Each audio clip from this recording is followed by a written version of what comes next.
I'm Dr. Donna Little. I'm a professor at Reinhardt University, and I'm a fellow in the Think, Write, Publish Science and Religion program.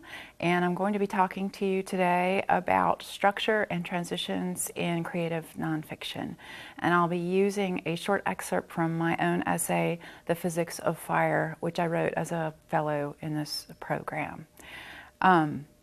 What I want to talk about is how to braid the different components of a creative nonfiction essay, and particularly transitions as you put together elements of scene and then elements of what Lee Goodkind calls information, others call exposition.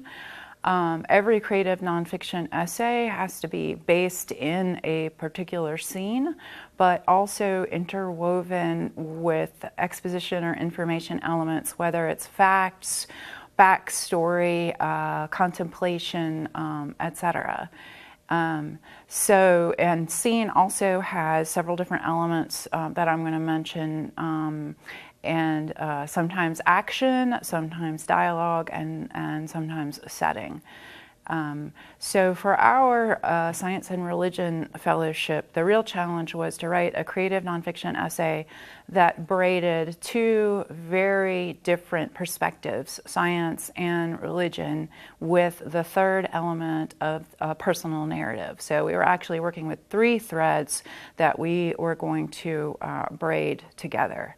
I picked an excerpt from my own essay which shows a transition from a backstory element of the personal narrative into a scene which is actually an interview, but which also reveals information about science. So you'll see that one of the ways that I chose to reveal information in my essay was actually through an interview, which becomes a scene. So it's actually both information and scene at the same time. So my essay is called The Physics of Fire, and it's about a house fire that I experienced, and I use that as a vehicle to talk about both what is the science behind fire and then the spiritual dimensions of fire. And I interweave interviews with my father, who is a physicist, with personal narrative about the fire and the aftermath of the fire, and then spiritual musings. So there are several different things going on in the essay. And indeed, the challenge in writing this essay was to put these components together in a way that made sense to the reader. And so this particular excerpt that I have given you and annotated actually starts with exposition and moves into scene. And the exposition here, or information, is kind of backstory about my relationship with my father. And I set my father up as a character. So my father actually plays two roles in this essay. He's a character and he's a source of information. And I explain the backstory of my own discomfort with math and science versus his role as a scientist. And that kind of adds some tension as well to the interview, because you can see that there was tension in my relationship with my father earlier in my life, but now here I am coming to him as a source of information about the fire. And so you'll see that the first several paragraphs in the excerpt I gave you are the backstory. And then the transition sentence comes in the fourth paragraph, where it says, "What is the equation for fire? I asked my father. We were sitting in my parents' kitchen. I traveled to DC for a conference, but got sick." So that is the moment where we enter the scene where I am interviewing my father. And you'll notice, and you can usually tell when you make the transition from exposition to scene by the way that the verbs change, because in exposition the verbs are often "we would do this," we often did that, but once you enter a scene it is just simple past tense or present tense, here past tense, "I asked my father," and then the setting is given, "we were sitting," and the moment, this moment when I traveled to DC and now I'm visiting my parents. So I have made that slide from exposition into scene, and then the rest of the excerpt I gave you is this interview.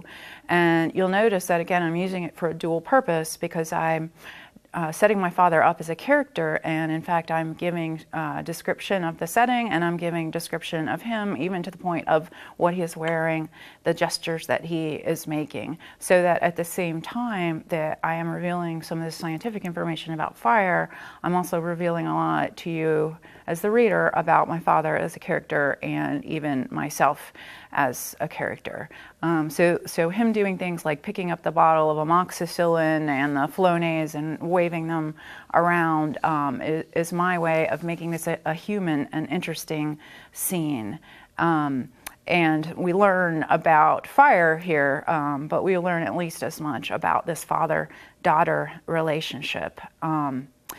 So in this particular essay, my means of research was actually interview. And interview, I think, is especially good as a means of research in creative nonfiction, because it does allow you to find out the facts, but also set up character, relationship, tension, and all of those elements that you want. So everything that I wrote in this dialogue that I'm giving here were exact quotes from my father that I wrote down. However, I'm not giving you every single thing that my father said. So if he said something that just wasn't that interesting, like a very vague sentence like, fire is a very complicated topic, I'm not going to put that in the essay. What I'm going to do is sift through the interview and find really the most imagistic statements and the kind of zinger statements that he made. And then I also had a dual purpose of looking for his scientific statements that might also resonate with the themes of the essay, and particularly with the spiritual themes that I would bring in elsewhere in the essay. So for instance, the reference to that fire is contagious is a theme that comes up elsewhere in the essay. And then the mention of the ashes at the end of what I gave you, where it says, what's the ash then? Why is anything left at all? That ties into a later moment in the essay where I'm talking about ashes from a spiritual point of view. And I write, and I'm quoting here a piece of the essay that I didn't give you. Quote, I thought about how my mother used to make the sign of the cross on my forehead when she kissed me goodnight, like the Israelites put blood on their doorposts in Egypt so the plagues would pass them by. I wondered why it didn't take with me, why my seal failed. But I started to do it with my daughter, a quick smudge like Ash Wednesday, though no one could see the ashes but me. So you'll notice this theme of ashes bridges the parts about science and the parts about spirituality. And notice too that that section I just read has a kind of more lyric tone to it than the interview sections with my father. But it too has elements of scene, just brief little snippets of scene, like my mother making the sign of the cross on my forehead, and me making the sign of the cross on my daughter's forehead and feeling that it was like ashes. So that's the way that I brought in the spiritual perspective. So in the different sections of my essay, and I put white space between sections to kind of set off the different sections, they have very different textures, where the interviews with my father are kind of part science and part almost humorous character study. And then the parts about the actual fire and the parts about spirituality have a much more lyric and almost elegiac tone. But that's one of the things I like about writing creative nonfiction, is that you can really make it a sort of quilt where the different pieces do have different textures and colors, and you just kind of have to figure out how to put them together in a way that, again, is going to make sense to the reader, and that the different sections resonate with each other so they don't seem just completely separate and unrelated. And that really is the challenge. The transitions in and out of the different sections is the hardest piece to do. And I think that's about all I want to say about my essay right now. Good luck in writing your essays, and thanks so much for listening.